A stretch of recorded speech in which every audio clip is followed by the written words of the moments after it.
Cher professeur stagiaire, je vais continuer le chapitre 3, planifier une séance pour y intégrer les ressources numériques, la deuxième partie. La dernière fois, nous avions vu les moments clés d'un processus d'enseignement-apprentissage. Je vous conseille d'aller revoir la première partie avant de continuer sur celle-ci. Alors ici, c'est la section de déroulement des activités. C'est là où va commencer la scénarisation et le déroulement détaillé pour chaque phase et chaque moment du processus d'enseignement-apprentissage. Ce qui va représenter un guide pour l'enseignant et lui permettre d'éviter les improvisations hasardeuses. Par exemple, de se dire « j'ai tout dans ma tête, on verra comment je vais m'y prendre le jour J ». Eh ben non, il faut préparer sa prestation en la formalisant pour faire preuve de professionnalisme. D'autant plus lorsqu'il s'agit d'intégrer les TIS dans les pratiques, il y a beaucoup de paramètres qui rentrent en jeu et doivent être maîtrisés et non pas improvisés. Parce que dans ce cas, le résultat ne sera pas celui escompté. Donc, pour chaque moment du processus d'enseignement-apprentissage, il faut préciser l'indice temps qui est prévu pour chaque phase. L'objectif pédagogique spécifique à chaque moment en termes de savoir et de savoir-faire. Le contenu détaillé de l'activité, l'organisation groupe-classe, c'est-à-dire comment est organisé et comment est géré le groupe-classe. Est-ce que les apprenants vont travailler en individuel, en binôme, en groupe restreint ou en classe entière? Et comment il faut gérer ce travail? Les méthodes pédagogiques. S'agit-il d'un exposé, d'un questionnement, d'une investigation, résolution de problèmes? S'agit-il d'une méthode déductive ou inductive? Ainsi de suite. Alors, les moyens pédagogiques mis en œuvre, quels sont les moyens matériels, logiciels et les documents ressources nécessaires pour la mise en œuvre de l'activité en question. Rôle de l'apprenant, c'est-à-dire quelle est sa posture, quelle est la posture de l'apprenant, écouter, rechercher l'information, analyser, communiquer, produire. Alors, quelles sont les productions attendues? Quel est le rôle de l'enseignant? Alors ici, nous allons aller à la diapositive suivante pour expliciter le rôle enseignant. Et nous reviendrons sur cette diapo pour continuer sur les composantes de la section déroulement des activités. Alors, si pour soi, certaines interventions apparaissent aller de soi, il n'en est pas nécessairement ainsi pour ceux qui liront vos scénarios et décideront de les exploiter. Et avec les nouvelles approches pédagogiques basées sur le constructivisme et le socio-constructivisme, l'enseignant doit incarner de nouvelles postures. Donc, il est tantôt déclencheur quand il s'agit d'accrocher les élèves et de leur donner une raison valable d'adhérer à son scénario. Il est tantôt motivateur lorsqu'il met en évidence et précise la valeur de l'apprentissage lorsqu'il alterne les méthodes et utilise les techniques d'animation pour captiver et maintenir l'attention de ses élèves. Il est tantôt facilitateur ou bien médiateur quand il intervient sur les stratégies métacognitives, c'est-à-dire le comment apprendre à apprendre. Il est tantôt organisateur parce que l'enseignant, il a toujours cette préoccupation d'établir des liens de connaissances hiérarchiques entre les diverses informations soulevées dans le cadre de la tâche. Il exige des exemples de la part de ses élèves et il relie explicitement les nouvelles informations qui émergent des connaissances antérieures des élèves. Il est tantôt gestionnaire. L'enseignant organise les équipes de travail et les phases. Il organise des périodes de mise en commun des informations privilégiées. Il est tantôt évaluateur puisqu'il choisit le type et le support adéquat pour s'assurer de l'atteinte des objectifs définis. Je reviens sur la diapositive. Je continue sur la section déroulement de l'activité pédagogique. Donc, après le rôle de l'enseignant, une partie pour l'évaluation, c'est-à-dire quelles sont les méthodes et les supports choisis pour évaluer l'atteinte de l'objectif défini. Justification d'éthique. Quel apport et limite des TIS pour atteindre l'objectif spécifique de l'activité? C'est-à-dire, quelles sont les difficultés que les TIS vont nous permettre de facilement surmonter pour atteindre l'objectif défini pour cette tâche. Le réajustement, il est très intéressant de noter a posteriori des remarques sur une éventuelle distorsion entre ce qui est prévu et ce qui a été réalisé, afin de pouvoir procéder ultérieurement à des adaptations nécessaires, surtout pour une éventuelle mutualisation du scénario pédagogique. Cette partie du scénario pédagogique est la seule qui va contenir des informations qui représentent votre expérience personnelle, c'est-à-dire vos sentiments et vos appréciations sur votre prestation.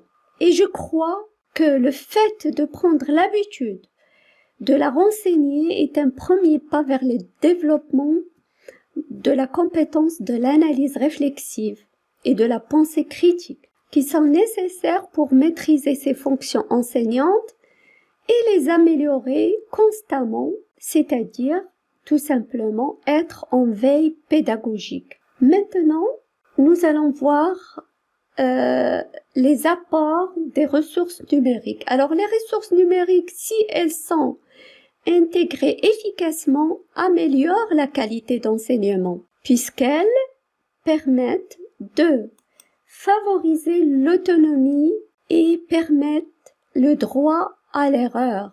C'est vrai que les machines sont patientes et ne jugent pas l'apprenant, contrairement à l'enseignant qui parfois, même sans le vouloir, peut blesser un élève et même le bloquer psychologiquement. Faciliter le travail collectif des élèves en classe et à distance. L'utilisation des TIS permet d'éliminer un certain nombre de contraintes et facilite effectivement le travail collaboratif en classe et en dehors de la classe. Personnaliser les parcours et les apprentissages et répondre aux besoins éducatifs spéciaux. L'utilisation des TIS a aussi permis la possibilité aux enseignants de proposer des activités différentes et suivant les groupes de besoins. Et elle ouvre même la possibilité de laisser l'apprenant choisir lui-même l'activité dans laquelle il va peut-être donner le plus et affirmer sa réussite. Développer l'éducation aux médias et à l'information numérique. Je crois que avec cette génération née digitale, il est inévitable d'éduquer aux médias et à l'information numérique. Je dirais même, c'est plutôt à l'école de s'adapter à eux et de les préparer pour la société qui sera la leur demain. Diversifier les pratiques pédagogiques et faciliter la créativité. Alors, dans les approches constructivistes, l'enseignant doit alterner et diversifier les méthodes pédagogiques pour permettre à tous les apprenants de pouvoir rencontrer leur façon d'apprendre et donc encourager leur créativité. Puisque chaque apprenant est considéré comme étant unique, il n'y a pas un modèle pédagogique qui marche pour tous les apprenants et tous les moments. Renforcer la relation entre famille et le suivi de l'activité scolaire. La famille constitue un acteur primordial dans la réussite du processus d'enseignement-apprentissage, puisque celui-ci est basé sur le vécu de l'apprenant. Et on ne peut pas dissocier un apprenant de son vécu. Donc ce vécu dans lequel il a construit un ensemble de conceptions et de connaissances qui font partie du processus d'enseignement-apprentissage. En outre, le fait de considérer la famille comme partenaire du processus enseignement-apprentissage permet de faciliter la tâche aux professeurs pour le suivi de l'activité scolaire. Malgré les nombreux avantages que présentent les ressources numériques. Néanmoins, ils ont quelques limites.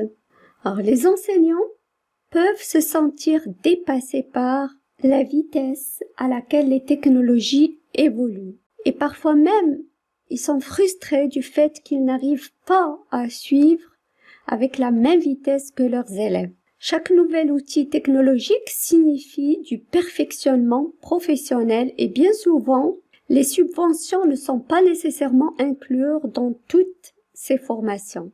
Les enseignants doivent donc prendre de leur temps et de leur argent afin d'approfondir les divers moyens technologiques qui font leur apparition sur le marché. Les TIS répondent-elles au développement psychologique de l'enfant? Non, les technologies ne remplaceront jamais la nourriture intellectuelle, affective et sociale que les enseignantes et les enseignants peuvent procurer à leurs élèves. En effet, si les TIC permettent d'avoir accès à une quantité impressionnante d'informations, jamais les élèves n'y retrouveront l'attention, l'attitude, ni même le plaisir qu'un enseignant a à partager son savoir avec sa classe. Croire en la magie des ressources numériques peut être juste un leurre et la motivation que procurent les ressources numériques chez les apprenants peut aussi être éphémère et s'estomper rapidement. Là, je vous présente un canevas de scénarios pédagogiques que vous pouvez adapter à vos besoins. En fait, j'ai juste regroupé les différentes composants que nous venons de voir dans un tableau. Et donc, vous avez dans cette partie, donc la partie identification qui contient les informations concernant l'identification du scénario pédagogique, à savoir le titre, le niveau scolaire ciblé, les matières touchées, la situation dans la progression pédagogique, les auteurs, la date et la version. On distingue aussi comme information générale la compétence visée, dans les objectifs dans lesquels on peut préciser les objectifs d'apprentissage comme précisés dans les programmes officiels et les objectifs d'enrichissement, c'est-à-dire transdisciplinaires, comme par exemple les objectifs via l'intégration des TIS. Donc les prérequis nécessaires pour l'acquisition des objectifs d'apprentissage et les ressources utilisées pour élaborer le scénario pédagogique. Cette section présente le déroulement des activités dans laquelle on trouve un certain nombre de composantes pour les différents moments du processus d'enseignement-apprentissage. Donc, notamment, les moments clés qui sont l'accrochage, la mise en situation, la découverte, la restitution, la conceptualisation, la consolidation et le dépassement. Alors, pour chaque moment clé, on précise le temps estimé, les objectifs opérationnels et la description de l'activité proposée, l'organisation du groupe classe et modalités pédagogiques adoptées, les moyens pédagogiques, matériel logiciel et documents ressources, le rôle professeur, le rôle élève et production attendue, la modalité d'évaluation, la justification de l'utilisation des TIS, si utilisés dans la phase, bien sûr, et les réajustements significatifs effectués. Ce tableau résume toutes les composantes que nous avons vues dans le scénario pédagogique et que nous avons déjà expliqué. Et donc, que vous pouvez utiliser et adapter à vos besoins. Alors, ici, vous avez un travail à faire et à rendre obligatoirement. Je contacterai les responsables de groupe pour leur indiquer le canal que vous allez utiliser pour rendre votre travail.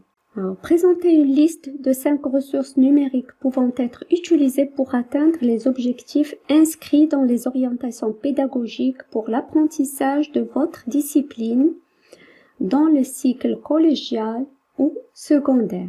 Donc là, vous allez présenter 5 ressources numériques que vous pouvez utiliser dans votre classe pour atteindre les objectifs inscrits dans les programmes. Ici, je vous demande pour chaque ressource numérique d'identifier son intérêt pédagogique, vu que c'est l'intérêt pédagogique de la ressource qui la fait devenir ressource numérique. Maintenant, vous allez choisir une seule ressource parmi les 5 et produire un scénario pédagogique d'enseignement-apprentissage, l'intégrant. Bien sûr, vous allez choisir un objectif d'apprentissage dans votre discipline. Donc, vous avez le choix entre le collégial et le secondaire et vous allez créer un scénario pédagogique intégrant la ressource numérique que vous avez choisie en utilisant le Canva que je viens de vous proposer, que je vais vous mettre sur le Drive. Avant de vous quitter, je voudrais encore une fois vous demander de prendre soin de votre santé. N'hésitez pas à me laisser vos commentaires sur la capsule vidéo et surtout envoyez vos questions éventuelles à mon email. Je vous remercie pour votre attention et je vous dis à bientôt.